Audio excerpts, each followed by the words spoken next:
Have you ever wondered about the big economic ideas that shape our world? You know, the ones that dictate everything from how countries trade with each other to the actual value of the money in your wallet? Well, today, we're diving deep into that. It's a huge story of booms, busts, and some seriously big ideas.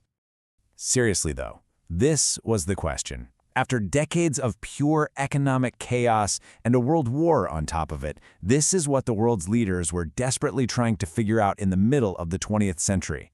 They needed an answer, and they needed it fast.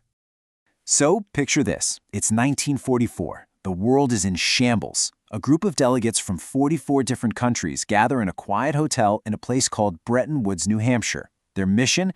Nothing short of building a brand new global economic system from the ground up, one that could prevent the disasters of the past from ever happening again.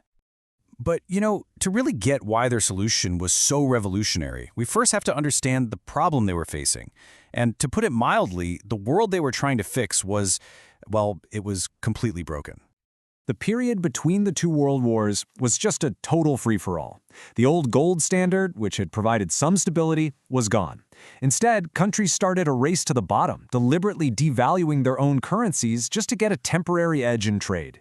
This beggar-thy-neighbor policy, plus huge barriers to trade, threw gasoline on the fire of the Great Depression and turned it into a global nightmare. There was zero cooperation.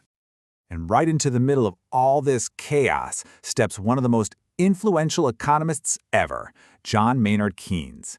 And boy, did he have a radical new idea about how economies really work.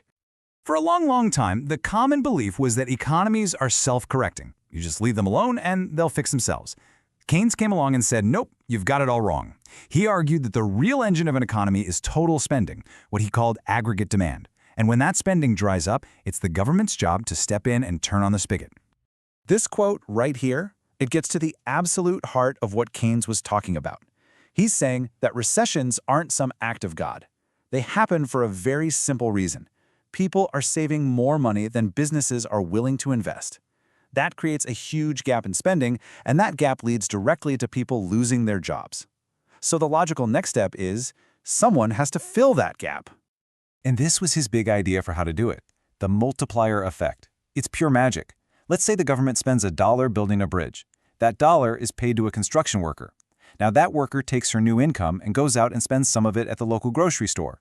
That spending is now income for the grocer, who then goes and spends some of it. You see where this is going? It's a chain reaction. That $1 from the government creates a ripple of economic activity that's way bigger than the initial investment. Which brings us right back to that conference in New Hampshire. See, Keynes's ideas weren't just stuck in a textbook. They were front and center in this massive global debate. He didn't just show up to take notes. He came with a bold plan to completely reshape the world economy. And you can really see the clash of ideas right here. On one side, you had Keynes, representing Great Britain. He wanted to go big, create a powerful global central bank and even a new world currency called the bank war.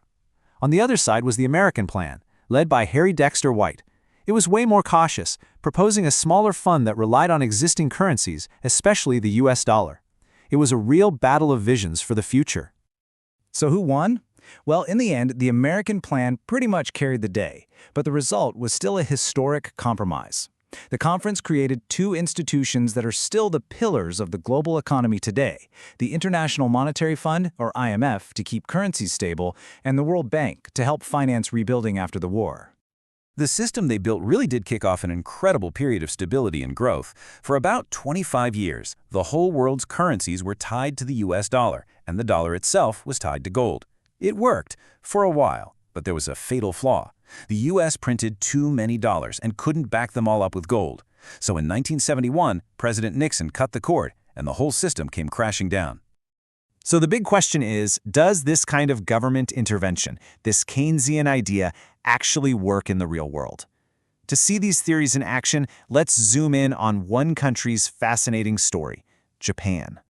What's absolutely incredible is that way back in the 1930s, Japan's finance minister, a guy named Takahashi Korekiyo, did exactly what Keynes would later write about. He used government deficit spending to fire up the economy. And it worked like a charm.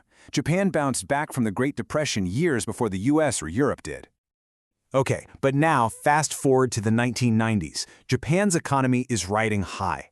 until a massive stock market and real estate bubble bursts. The economy slams into a wall, and Japan gets plunged into what everyone calls the lost decade, a period of stagnation and falling prices that honestly has pretty much stretched on for 30 years. I mean, just look at this chart. It makes the slowdown painfully obvious. After decades of rocketing growth, the economy just stopped. So what gives? Why did the same playbook that worked in the 30s fail so badly later on? Economists still argue about it. Some blame an aging population, others point to something called a liquidity trap, where interest rates get so low that pumping in money doesn't do anything. It's a super complex puzzle, and there are no easy answers. Okay, so all this talk about government spending and global finance, it isn't just some abstract thing that happens out there. It has a very real side effect. So let's bring these giant ideas down to earth and talk about something that directly hits your wallet. Inflation, the unseen tax on you. First things first, we got to talk about purchasing power. It sounds fancy, but it's a really simple idea. How much stuff can your money actually buy? A dollar is not just a dollar. Its real value is all about what you can get for it. And this is where the inflation tax sneaks in. Let's be clear. This isn't a bill you get from the government. It's the silent, steady erosion of the value of any cash you have sitting around. As prices for everything go up, every single dollar you've saved buys a little bit less than it did before. It's a tax on holding cash. Here's a perfect, simple example. Let's say you tucked away a $100 bill last year to buy something specific. But now, a year later, because of inflation, that same exact item costs over $102. Your $100 bill hasn't changed, but its power has. It effectively shrank. You just paid the inflation tax. So how in the world do you fight back against this invisible tax? Well, the most important takeaway is this. Holding onto cash for the long term is almost always a losing game. To protect your wealth, you need to put your money into assets that have a chance to grow faster than inflation. Things like stocks, bonds, or even special government bonds called TIPS. These are all tools designed to help protect and hopefully grow your purchasing power over time. Which leaves us with one last big question. We have spent an entire century running this massive economic experiment. From Keynes's radical ideas to the bargain at Bretton Woods to all the crazy monetary policy we see today. But as we face a whole new set of challenges, you have to wonder, are our tools actually getting any better? Are we smarter now, or are we just setting the stage for the next big meltdown?